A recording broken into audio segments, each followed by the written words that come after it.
Hello everyone, आज हम class 10th math का चैप्टर नंबर 1 रियल नंबर्स की एक्सरसाइज 1.2 करेंगे। 1.1 का लिंक मैं आपको आई बटन में दे दूंगा। तो हम सेकंड वर्कशीट से शुरू करते हैं। सबसे पहले हमारा क्वेश्चन है prove that √5 is a irrational. अब कोई भी नंबर इररेशनल तब होता है अगर वो non terminating and non repeating हो, जिसे हम P/Q की फॉर्म में नहीं लिख सकते। तो इस क्वेश्चन को करने के लिए हम मेथड ऑफ कॉन्ट्राडिक्शन यूज करेंगे। तो सबसे पहले हम क्या लेट करेंगे कि √5 is a rational number in its lowest form. In its lowest form लिखें या फिर हम इसे इस तरह भी लिख सकते हैं कि √5 इज इक्वल टू A/B, क्योंकि हमने क्या लेट किया कि A एक रैशनल नंबर है और A और B ऐसे दो इंटीजर हैं जो को प्राइम है। को प्राइम ऐसे नंबर्स होते हैं जिनमें HCF 1 है या फिर जिसमें कोई भी चीज कॉमन है। फॉर एग्जाम्पल मैं लिखूं 8/16। 8/16 अपनी लोएस्ट फॉर्म में नहीं, इसे कट करके हम क्या लिख सकते हैं 1/2। तो 1/2 में देखो कुछ भी कॉमन नहीं आ रहा, तो ये 1 और 2 आपके को प्राइम है, 8/16 को प्राइम नहीं थे। तो हमारा जो हमने लेट किया है √5 इज इक्वल टू A/B, तो A और B हमारे क्या नंबर्स हैं को प्राइम, और where B not equal to 0। इसके बाद नेक्स्ट स्टेप पे हम क्या करेंगे, स्केयरिंग ऑन बोथ साइड। तो √5 का स्केयर इज इक्वल टू क्या हो जाएगा A²/B²। √5 का स्केयर होता है हमारे पास 5, ठीक है। √5 into √5 that is equal to 5। तो 5 B क्रॉस मल्टीप्लाई से ऊपर आ जाएगा, तो 5B² is equal to A²। अब नेक्स्ट स्टेप में क्या होना था, A नीचे के डिवाइड होना था, तो A²/5 आ गया। अब इसका मतलब क्या हुआ कि A²/अगर 5 आ गया, ठीक है। इससे नेक्स्ट स्टेप में हमारा क्या आना था A²/5। तो A² को 5 क्या कर रहा है, डिवाइड कर रहा है। तो इसे हम इस तरह लिख सकते हैं 5 is A factor of A²। और अगर A² 5 से डिवाइड हो रहा है तो A भी 5 से क्या हो जाएगा, डिवाइड हो जाएगा। तो ये हमने नेक्स्ट स्टेप है हमारा A is also divisible by 5, ठीक है। हमारा फर्स्ट पार्ट हो गया क्वेश्चन का एक तरह से। अब नेक्स्ट स्टेप में हमने क्या करना होता है कि A को कोई नया इंटीजर लेट करना होता है। Let A is equal to 5C where C is a some integer, ठीक है। इस स्टेप में गलती कर देते हैं बच्चे, तो थोड़ा ध्यान से देखना कि जो भी आपका नंबर ये वाला है ना, जो ऊपर लिखा आपने, उसे लेट करना है कोई नया इंटीजर। तो A is equal to 5C। अब इसके बाद क्या करना है, जो A इज इक्वल टू 5 से में लेट किया है, इसे इक्वेशन नंबर 1 में सब्स्टिट्यूट कर देना है। तो हमारा क्या बन जाएगा 5B² is equal to 5C²। इसको ओपन करेंगे तो 5B², ये हो जाएगा हमारे पास 25C²। तो 5 नीचे आके डिवाइड होना था, तो क्या बन जाना था B² is equal to 5C²। अब सिमिलरली ये 5 नीचे आना था, तो क्या आना था B²/5। नेक्स्ट स्टेप में क्या आना था, ये B²/5। तो इसका मतलब क्या है, B is a factor of 5 is A factor of B², therefore B is also divisible by 5। अब A 5 से डिवाइड हो रहा है, B भी हमारा क्या है 5 से डिवाइड हो रहा है। तो 5 is A common factor of A and B, but हमने शुरू में क्या लेट किया था, A एंड B आर को प्राइम। तो इसमें हमारी assumption क्या होगी, रॉन्ग होगी। तो आपने एग्जाम में ऐसा लिखना है कि this contradicts the fact that A and B are coprime, so our assumption is wrong, hence √5 is a irrational. ये उतार लो तब तक। अब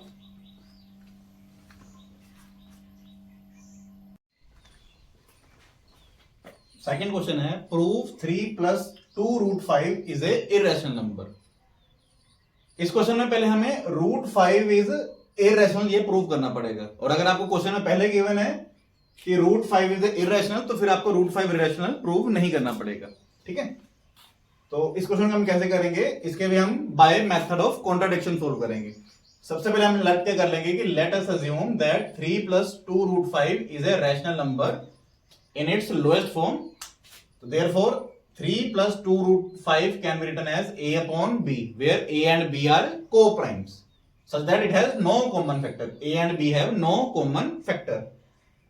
तो इस तरह के क्वेश्चन में हमने क्या करना होता है, प्लस का क्वेश्चन है, माइनस का, डिवाइड या मल्टीप्लाई का, जो भी इररेशनल नंबर है उसे या तो लेफ्ट साइड रखो या फिर राइट साइड रखो। अब ये हमारे पास क्या हो जाएगा 2√5 इज इक्वल टू A/B -3। इस स्टेप में थोड़ी गलती हो जाती है, तो कैलकुलेशन थोड़ी आराम से करना। तो 3 है प्लस में, इधर आगे क्या हो जाएगा माइनस। तो यहां पे पहले हमने एलसीएम लिया, तो ये हमारा क्या बन गया A - 3B/B। ओके, अब ये 2 मल्टीप्लाई में मल्टीप्लाई चीज आगे होती है डिवाइड हो जाती है, तो ये हमारे पास बन गया a माइनस 3b अपॉन 2। अब a और b हमारे क्या है, इंटीजर। a और b हमारे क्या है, इंटीजर है। तो अगर a और b इंटीजर है तो उसको प्लस करो माइनस करो तो वो हमारा क्या बन जाता है, इंटीजर। मल्टीप्लाई करने में भी क्या आ जाता है, इंटीजर। तो देयरफॉर a माइनस 3b भी क्या बन गया हमारे पास, इंटीजर। सिमिलरली 2 ये b आना यहाँ पे 2b भी हमारे पास क्या बन गया, इंटीजर। अब इंटीजर अपॉन इंटीजर क्या होता है हमारे पास, वो होता है रैशनल नंबर। तो अगर integer upon integer rational number है तो अगर ये पूरी टर्म रैशनल है तो ये भी हमारी क्या हो जाएगी, रैशनल। तो इससे क्या प्रूव हो गया कि root 5 is a rational number. But हमने लास्ट क्वेश्चन किया उसमें प्रूव किया रूट 5 इज इरेशनल, तो ये कॉन्ट्राडिक्ट हो गया, तो ये हमारी असम्पशन क्या होगी, रॉन्ग होगी। तो इस स्टेप के बाद हमने क्या लिखना है, because a and b are integers therefore a minus 3b and 2b are also integer. इस करके हमारा a minus 3b upon 2b क्या बन गया है, इंटीजर बाय इंटीजर क्या होता है, रैशनल नंबर। तो ये क्या बन गया, रैशनल नंबर। तो अगर a minus 3b upon 2b rational है तो रूट 5 भी हमारा क्या हो गया, रैशनल हो गया। Therefore under root 5 is a rational, but under root 5 हमें पता है क्या होता है, इरेशनल। तो ये कॉन्ट्राडिक्ट हो गया, but this contradicts the fact that root 5 is a irrational, hence our assumption is wrong, therefore 3 plus 2 root 5 is a irrational। और वैसे भी जब भी रैशनल प्लस इरेशनल करो या रैशनल माइनस इरेशनल करो वो हमेशा क्या होगा, इरेशनल होगा। इस क्वेश्चन को उतार लो आप।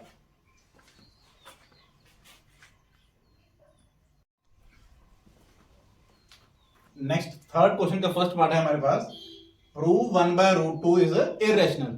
इस क्वेश्चन में भी आपको पहले अंडर रूट 2 को इरेशनल प्रूव करना पड़ेगा अगर आपको क्वेश्चन में नहीं गिवन। तो सेम उसी मेथड से करेंगे। Let us assume 1 by under root 2 is a rational number. तो 1 बाय रूट 2 को हम कैसे लिख सकते हैं, a अपॉन b की फॉर्म में, where a and b are integers and they are coprime, ठीक है, and b is not equal to 0। अब इसका क्रॉस मल्टीप्लाई करो तो ये 2 रूट 2 a और ये इधर आ जाएगा, तो ये हमारे पास रूट 2 कितना बन जाएगा, b अपॉन a, या फिर रेसिप्रोकल करके भी हमारे पास क्या आ जाएगा, और root 2 is equal to b upon a। अब b हमारे पास इंटीजर है, a भी हमारे पास क्या है, इंटीजर। तो इंटीजर अपॉन इंटीजर क्या होता है हमारे पास, रैशनल नंबर। तो ये नेक्स्ट स्टेप में लिखा है, because b and a are integers therefore b by a is a rational number, ठीक है। Integer upon integer is a rational number. अगर b by a rational number है तो रूट 2 भी आपका क्या हो गया, रैशनल नंबर हो गया। So under root 2 is a also rational number, but हमें पता है रूट 2 क्या होता है हमारा, इररेशनल नंबर। तो this contradicts the fact that root 2 is irrational, hence our assumption is wrong. Therefore 1 by root 2 is a irrational number. इसे उतार लो।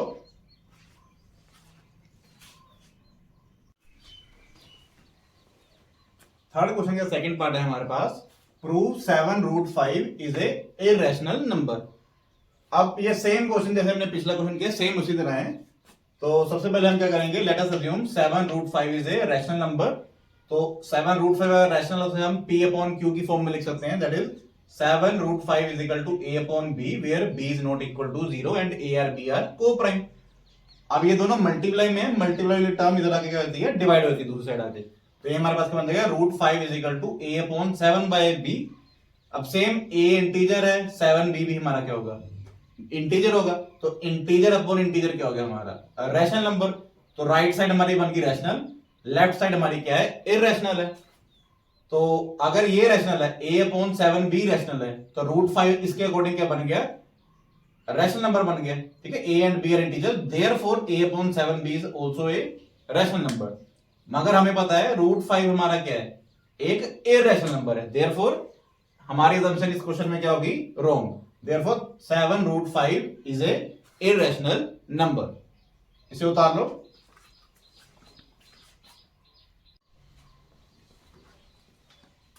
इस चैप्टर का लास्ट क्वेश्चन है हमारे पास, थर्ड क्वेश्चन का थर्ड पार्ट है, prove 6 plus root 2 is irrational.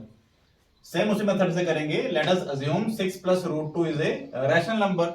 इसे हम a अपॉन b की फॉर्म में लिख सकते हैं। कंसेप्ट क्या है कि जो भी इरेशनल नंबर है उसे या तो लेफ्ट साइड या राइट साइड रखो। तो ये लेफ्ट में जैसे एज इट इज रहने दो रूट 2, तो 6 इधर आगे हो जाएगा minus a minus 6b upon 6। LCM लेने के बाद ये बन जाएगा root 2 is equal to a minus 6b upon b। अब a और b इंटीजर है, देयरफॉर a माइनस 6b भी इंटीजर और b भी इंटीजर। तो ये पूरी term integer upon integer rational number बन गई। अगर ये रैशनल नंबर है तो रूट 2 भी हमारा क्या हो गया, रैशनल नंबर हो गया। बट हमें पता है रूट 2 क्या होता है, एक इरेशनल नंबर है। तो इसके बाद नेक्स्ट स्टेप में हम कैसे लिखेंगे, because a and b are integers therefore a minus 6b upon b is a rational number। तो अगर ये रैशनल है तो हमारा रूट 2 भी क्या बन गया, rational. So under root 2 is also a rational number, but this contradicts the fact that root 2 is irrational, therefore our assumption is wrong, hence 6 plus root 2 is irrational। इस चैप्टर के extra questions या जो भी previous year questions है वो हम live video में cover करेंगे। Till then good bye.